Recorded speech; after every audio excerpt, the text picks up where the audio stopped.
L'immigration. Alors on sait que ça fait de l'audimat, on sait que c'est un bon thème pour les élections, mais on oublie surtout qu'on parle d'humain et que ça crée de la misère, de l'exaspération autant chez ceux qui arrivent que chez ceux qui vivent déjà ici et qu'on n'écoute plus jamais. On le voit avec les événements de Calais, on le voit avec les événements des migrants. Mais que fait le gouvernement? C'est ce que j'entends tout le temps dire. Eh bien, rien.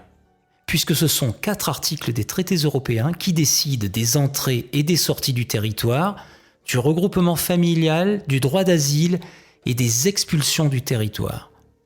Donc ceux qui vous disent qu'ils vont agir contre l'immigration sans vouloir sortir de l'Union européenne, et donc de ces articles-là, ne vous disent pas la vérité. Alors bien sûr, il y aura toujours ceux qui vous diront « oui, mais tu comprends », en fait les beaux parleurs qui surtout ne connaissent pas l'histoire. Et l'histoire récente, c'est le président Sarkozy en 2010 qui aura voulu renvoyer les Roms dans leur pays d'origine.